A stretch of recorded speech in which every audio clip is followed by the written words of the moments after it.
Welcome to RB Medical Coding class. Today, we'll test your knowledge with some important compliance MCQ questions. Compliance is a key part of medical coding, and understanding it is essential for accuracy and ethical practice. Let's start. Question 1. What is the primary goal of medical coding compliance? A. To maximize insurance payments. B. To ensure accurate and ethical coding practices.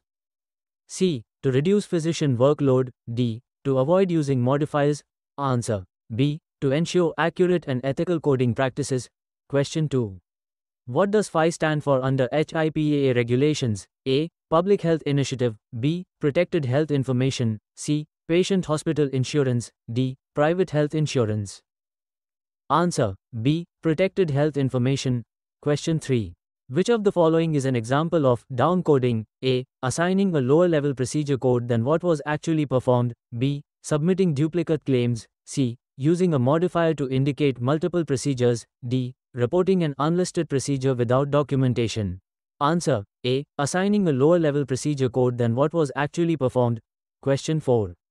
What does the anti-kickback statute prohibit? A. Patients from requesting a second opinion. B. Healthcare providers from referring patients based on financial incentives. C. Physicians from coding their own records. D. Insurance companies from denying claims without explanation. Answer. B. Healthcare providers from referring patients based on financial incentives. Question 5. What should a coder do if they suspect fraudulent billing practices in their workplace? A. Ignore it and continue coding. B. Report it to the compliance officer or a supervisor. C. Submit the claims as usual and wait for an audit. D. Change the coding to avoid detection. Answer. B. Report it to the compliance officer or a supervisor. Question 6. What is considered a covered entity under HIPAA? A. Only healthcare providers. B. Healthcare providers, health plans, and clearinghouses. C. Only insurance companies. D. Only government healthcare agencies. Answer. B. Healthcare providers, health plans, and clearinghouses. Question 7. What does the Stark Law regulate? A. The use of CPT codes in claims. B. Physician self-referrals to entities they have a financial relationship with. C. The process of submitting claims to Medicare. D. The handling of medical necessity denials. Answer. B. Physician self-referrals to entities they have a financial relationship with. Question 8. Which of the following is not a common reason for claim denial? A. Incorrect or missing codes. B. Lack of medical necessity. C. Using the correct CPT and ICD-10 codes. D. Submitting duplicate claims. Answer. C. Using the correct CPT and ICD-10 codes.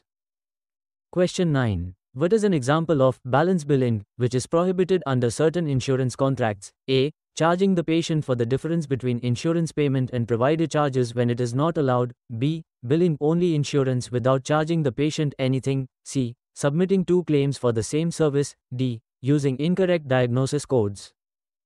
Answer. A. Charging the patient for the difference between insurance payment and provider charges when it is not allowed. Question 10. How often should a healthcare organization conduct internal coding audits? A. Once every 5 years. B. Only when errors are found. C. Regularly, based on compliance guidelines. D. Never, unless required by Medicare. Answer. C. Regularly, based on compliance guidelines. Question 11. What is considered medical necessity in coding? A. Any procedure performed by a physician. B. A service or procedure that is essential for diagnosing or treating a patient's condition. C. Any service that generates revenue for the provider. D. A procedure that the patient requests, regardless of need. Answer. B. A service or procedure that is essential for diagnosing or treating a patient's condition. Question 12.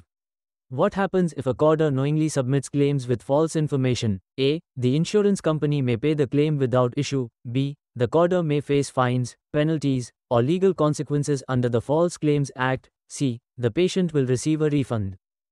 D. Nothing, as long as the provider authorizes it. Answer.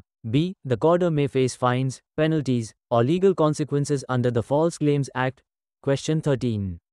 Which compliance rule requires healthcare providers to have a documented security plan for protecting electronic health records? A. Stark Law. B. False Claims Act. C. HIPAA Security Rule. D. NCCI Guidelines.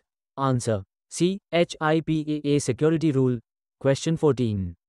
Which of the following could be a red flag for healthcare fraud? A. Correctly using modifiers. B. A provider billing for services they did not perform. C. Coding according to documentation. D. Regular compliance audits. Answer B. A provider billing for services they did not perform. Question 15. What should a coder do if a provider's documentation does not support the code being assigned? A. Assign the code anyway to avoid delays. B. Ask the provider for clarification or additional documentation. C. Choose a different code at random. D. Ignore the documentation and submit the claim. Answer B. Ask the provider for clarification or additional documentation. Buy CPC exam preparation notes to easily pass the exam. Looking to pass your CPC exam with confidence? Check out our comprehensive CPC exam preparation notes below. We've covered everything you need to know to succeed, from key topics to tips and tricks. Don't forget to review them and prepare well for your exam. Get your CPC exam preparation notes here: IMP mock papers, anatomy, terminology, compliances, IMP MCQ questions, CPT all series questions, ICD CPT guidelines, 2025 ICD CPT new updated codes. Check out video description for more description. Prepare smarter, not harder. Start your journey to becoming a certified professional coder today. If you enjoyed this video, don't forget to like, share, and subscribe for more helpful tips and content to boost your CPC exam preparation. Also, make sure to check out the description box for additional resources and notes. Thanks for watching, and I'll see you in the next video. Keep coding and stay compliant.